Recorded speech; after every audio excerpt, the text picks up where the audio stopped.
Next, punta naman tayo sa equation. Ngayon, dalawa yung purpose ng mode na ito. So, kaya ng Canon makapag-solve ng up to 4 equations for unknowns.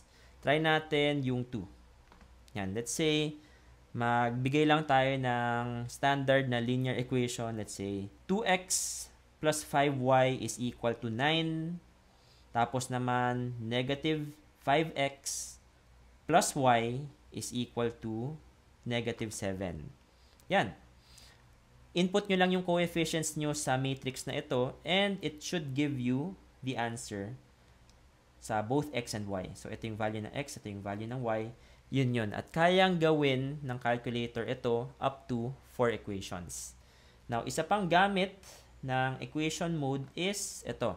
Nakakapag-compute siya ng roots ng quadratic, cubic, at quartic equations. Now, try natin, mag-compute tayo ng quartic equation. Let's say, 5x to the 4th minus 4x cubed plus 6x plus 2 is equal to negative 4.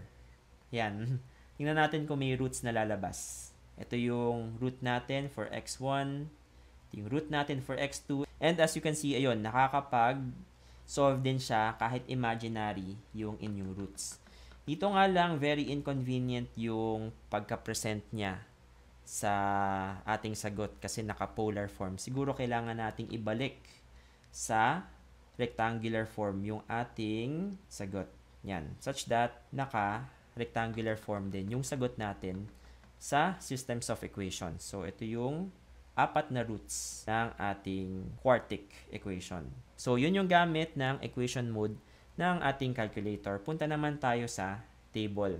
Now, sa table, ang ginagawa naman niya is ine-evaluate yung function at a range of values.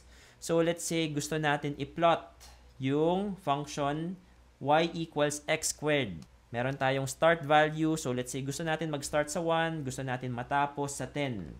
At ang interval na gusto nating i-evaluate ang function is every 1 step. So, this is every 1, 2, 3, 4, 5, ganun. Nag-i-increase ng 1. So, ito yung values of x at ito naman yung values of y na dinefine natin as x squared.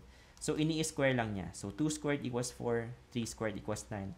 Basically, ini-evaluate nito yung function at values 1 to 10. So, yun lang siya. Yun lang yung gamit ng table natin. So, sana natulungan kayo ng video na ito. If you want more tips like this, subscribe kayo sa aming channel for more future videos. Thank you for watching.